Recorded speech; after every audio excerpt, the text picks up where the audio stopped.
भंवरलाल चौधरी जी, गुजरात से। जी हाँ, बिल्कुल परिलक्षित।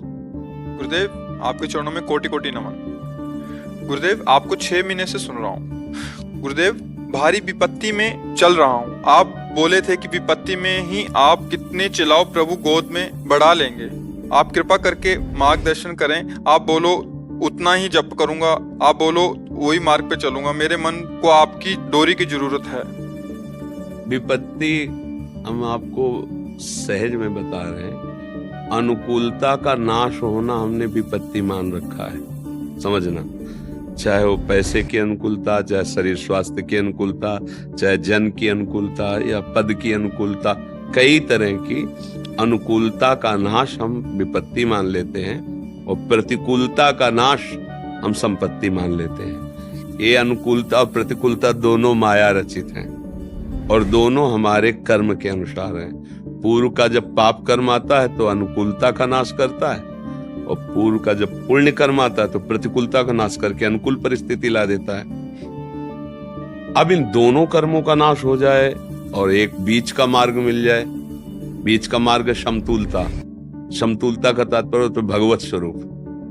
न सुख में अभिमान है, न दुख में शोक है, एक आनंद की स्थिति है।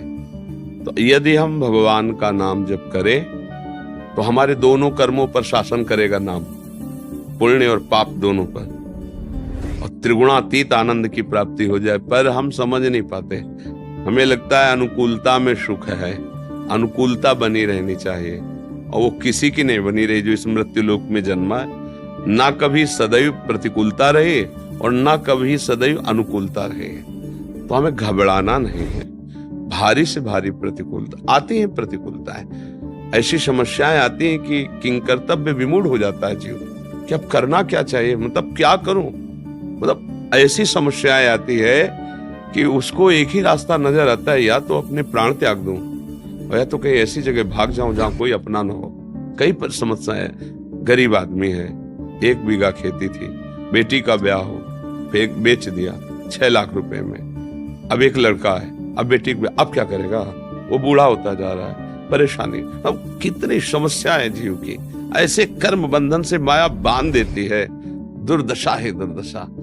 बहुत संपत्ति है, अब समाज में उसकी लेवल बहुत बढ़ गई है, अब वो संपत्ति छीण हो रही। अब लेवल से नीचे उतरे तो बेइज्जती महसूस होती, लेवल में हो तो कर्जा ले, अब करे तो क्या करे। मतलब ऐसे माया फांस देती है कि जीव को शांति नहीं मिलती। इसलिए एक उपाय है, भगवान का नाम। भगवान की शरण में होकर के नाम जप करो। ये विपत्ति का समय टिकेगा नहीं, जाएगा जाएगा। भगवान अवतरित हुए तो 14 वर्ष का वनवास आया ना, सियाजू का हरण हुआ ना, दशरथ जी का मरण हुआ ना। भगवान जिनके पुत्र हैं वो पिता पधार रहे हैं, माता वैधव्य को प्राप्त हो रहे हैं। भगवान जिनके पति हैं उन सिया जी का हरण हो रहा है। ऐसे भगवान नंगे पैर 14 वर्ष वनवास।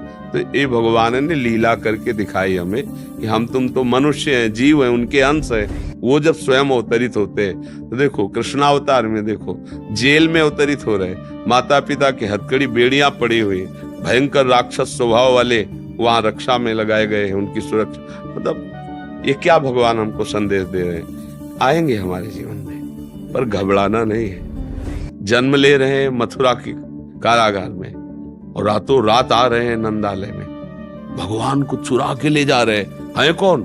अगर अपने स्वरूप में आ जाए तो है क्या कोई? खींच के बाल पकड़ के पटक के कंस को मार दिया। क्या कंस क्या चीज है? काल के भी महाकाल श्री कृष्ण। पर समय की बलवत्ता, अभी समय नहीं आया उसका ला, भाग रहे चुपचाप, रातों रात चोरी चोरी वहां पहुंच। तो ये भगवान क्या लीला दिखा रहे हैं कि ये विपत्ति, ये संपत्ति, अनुकूलता प्रतिकूलता ये दिन रात की तरह आते जाते रहेंगे। आप थोड़ा विवेकवान बने, सत्संग सुने, नाम जप करें। ऐसी परिस्थिति में धैर्य न खोएं। ये समय चला जाएगा, ज्यादा परेशानी की जरूरत नहीं है, ये टिकेगा नहीं। अच्छा समय आवे तो अभिमान मत करो, टिकेगा नहीं, वो भी चला जाएगा। क्यों? नाम जप करो। उदास होने की, निराश होने की परिस्थितियां आती है, ऐसा नहीं कि नहीं आती, आती है, पर समय फिर बदलता है, ऐसा नहीं कि नहीं बदलता है। हाँ, समय का चक्र है, बदलता है। जो एक समय इंद्रप्रस्थ में ऐसा वैभव राजसूय यज्ञ कर रहे हैं, उसी के बाद जुआ का आदेश होता है, 12 वर्ष का वनवास, 1 वर्ष का अज्ञातवास। ऐसे महापुरुषों की पत्नी को सभा में निर्वस्त्र करने के लिए घसीट के लाया जाता है। कैसी विपत्ति, ये भी नहीं टिकी। फिर लौटा समय, हस्तिनापुर के चक्रवर्ती सम्राट पर बैठेला। ये देखो लीलाएं हम क्यों गाते हैं, लीलाएं हम क्यों सुनते हैं, कि मुझे धैर्य मिले कि वो तो मेरे से बड़े थे, सब तरह से बड़े थे, देवताओं के अंश से प्रकट हुए थे। हमें चाहिए कि थोड़ा विवेक का आश्रय लें, धैर्य पूर्वक चलें, सत्संग सुने, नाम जप करें, घबराए नहीं, कुछ ऐसा कदम न उठा ले जो नहीं उठाना चाहिए। समझ रहे आप?